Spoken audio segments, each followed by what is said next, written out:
vamos a desarrollar un pequeño tema que tiene que ver con la relación entre lo objetivo y lo subjetivo en la formación del ser humano, la formación del hombre. Partimos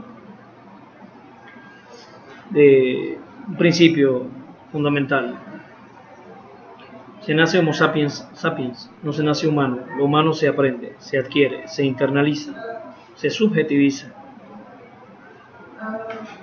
Pero esa condición humana que se subjetiviza no parte de lo ideal solamente, sino que parte de condiciones materiales reales que existen, que no podemos obviar.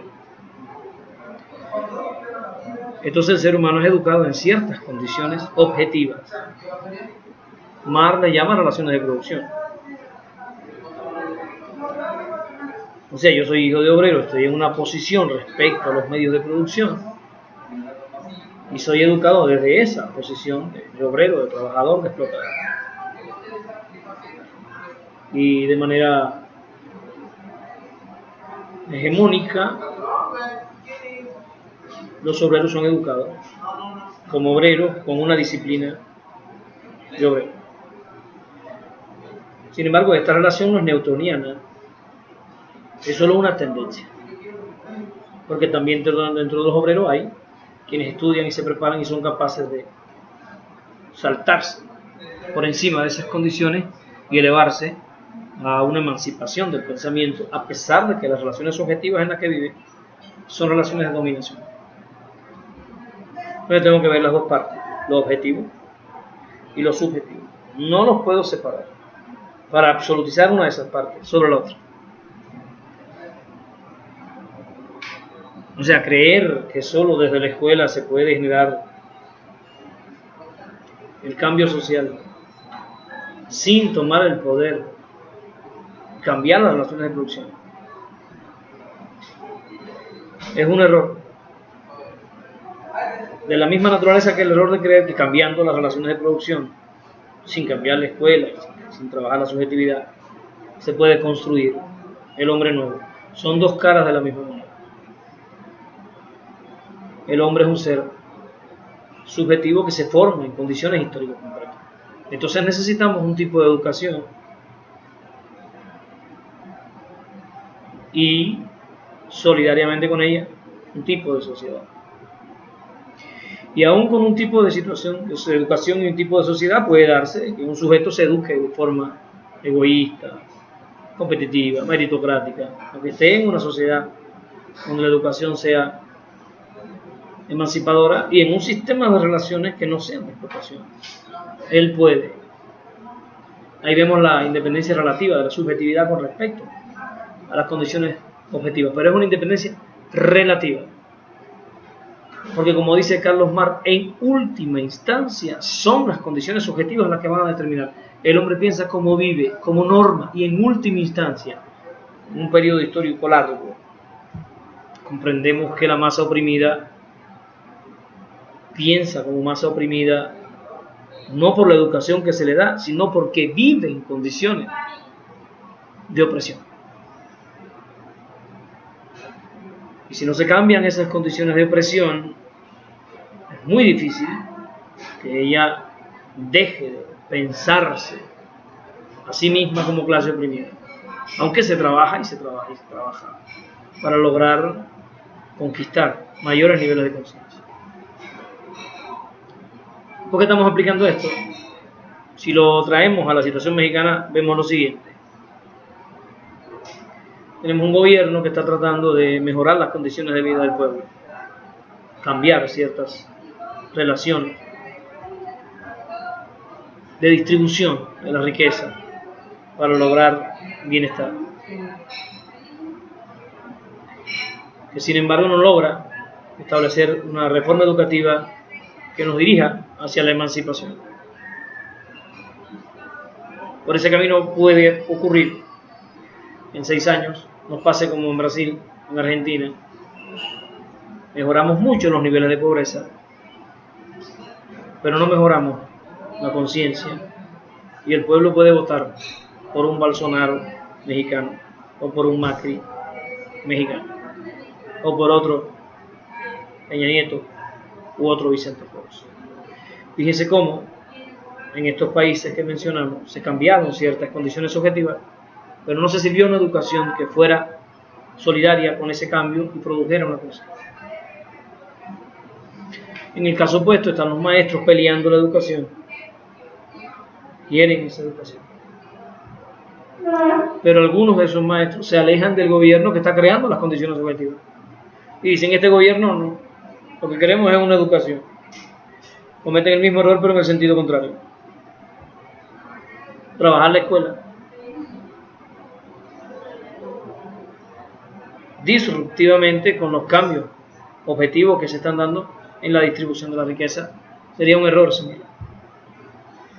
Aquí necesitamos unirnos, unir a esos cambios que se están dando en las condiciones objetivas de vida un tipo de educación emancipadora, liberadora, que porte conciencia.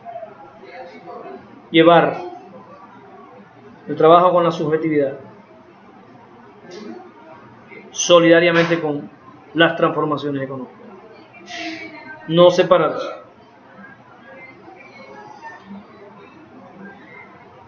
Tratar de ver el papel de cada uno. Y aún así van a surgir dificultades en el camino que tendremos que resolver. Es lo mismo que la educación en la escuela. Le das al niño conocimiento sobre el medio ambiente, temas del medio ambiente. El niño empieza a comprender, pero no hace nada en su comunidad, no reforesta, no limpia el río, no hace acciones. Está desarrollando conocimiento, pero no forma valor, porque los valores no se pueden educar en una acción discursiva. Los valores emergen de la praxis revolucionaria. Entonces ahí vemos una escuela que está trabajando a la vez. Si da los temas, videos debates, conferencias, mesas redondas sobre el medio ambiente, y a la vez están saliendo a la comunidad a levantar la basura del río, a reforestar, a crear mejores condiciones. Ahí vemos cómo se une la teoría y la práctica, ¿no? Cómo se une el conocimiento, los valores, los saberes. Y va formándose en esta dialéctica del objetivo y lo subjetivo un nuevo tipo de ser humano. No podemos empezar a pelearnos la praxis con la teoría. No, tú tienes mucha teoría, pero no tienes praxis. Tienes mucha praxis, no tienes teoría. Una cosa tiene que ir de la mano con la otra. Se desarrollan temas y se desarrollan proyectos con las escuelas. Va a ocurrir que vaya a haber desfasajes, porque a veces el tema se va mucho más adelante que los proyectos y se están discutiendo problemas neurales de la teoría, de la comprensión histórica del papel del hombre en la historia. Sin embargo, el proyecto está un poco más atrás. Y puede darse el caso contrario, que la praxis se adelante a la teoría, como ocurrió en la revolución bolivariana, en Bolivia, incluso en Cuba. Que la revolución triunfa y la teoría todavía no está lista para comprender lo que está pasando. Y trata de comprender eso que está pasando con las herramientas de las filosofías anteriores al proceso de revolución. Y ahí se producen disrupciones y rupturas que aceleran entonces la producción teórica. Si ésta es capaz de ponerse a la par con el proceso revolucionario. Hoy estamos asistiendo en México a un proceso de la cuarta transformación que nos sorprende a todos, porque en el plano teórico esto no está explicado.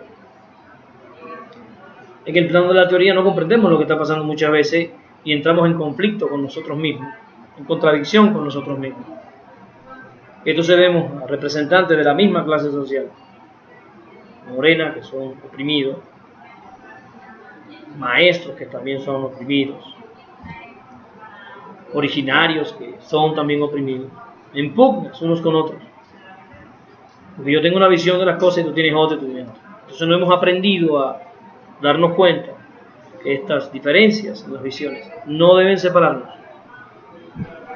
Estas diferencias en las perspectivas deben verse como una potencialidad y como una riqueza en los análisis, no como un distanciamiento.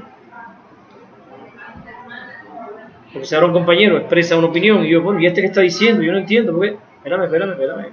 Escucha, analiza, vamos a razonar. No sea que al final, cuando la clase obrera se divide, ¿quién se beneficia?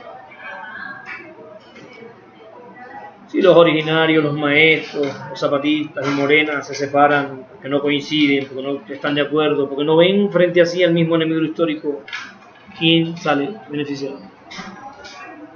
Cuando los explotados, cuando los ninguneados ponen sus diferencias por delante de las cosas que los identifican, ¿quién sale beneficiado? Estamos viendo ayer con unos compañeros de Veracruz.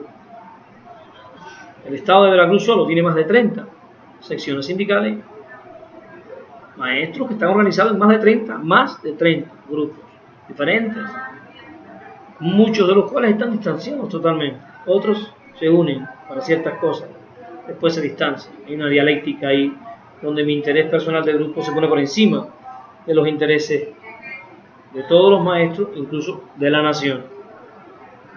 Y tenemos que preguntarnos con responsabilidad histórica, ¿eso a quién beneficia? ¿Eso a quién sirve? Cierro esta idea con un eslogan muy viejo, que lo han aplicado siempre los gobiernos dictatoriales, basados en la explotación de unos hombres por otros, que dice: divide y vencerás. Nos ocurrió en América cuando Bolívar, nos ocurrió en Cuba en la guerra del 68 contra España, cuando el regionalismo dio al traste con aquellos 10 años de lucha cruenta y terminamos cediendo la victoria que fue salvada por la protesta de Baraguá. Siempre el enemigo irá a dividir, y esas divisiones, que siempre son mezquinas, tienen como fundamento básico que los intereses de ciertos grupos se ponen por encima de los intereses de la sociedad. Lo que más deseo en este momento histórico para México, para nuestro territorio, para esta nación de naciones, es que logremos la unidad, porque no hay de otra. O nos unimos o nos hundimos. Ni siquiera podemos decir que nos hunden, nos hundimos nosotros mismos, nuestros propios errores, nuestras propias flacas lecturas de la realidad. Tenemos que tender a la unidad. En otro orden de cosas, pueden haber diferencias de interpretación entre el proceso nicaragüense, cubano o bolivariano, pero eso no significa que nos separemos. Tenemos que estar unidos. Y tenemos que entender, vamos a dejar un video nada más para la crítica, que la crítica entre camaradas es diferente a la crítica entre enemigos. La crítica entre enemigos siempre es ácida, destructiva, viene a descalificar, viene a denostar. La crítica en la misma trinchera es una crítica sana, medicinal, donde debatimos sin visceralizar, sabiendo que estamos en el mismo lugar. Analizamos, discutimos, y seguimos hermanados en la misma lucha. Eso es algo que todos tenemos que aprender a hacer. Le doy las gracias por seguirnos, por estar con nosotros en este humilde canal. Nos vamos y nos vemos. Muchas gracias.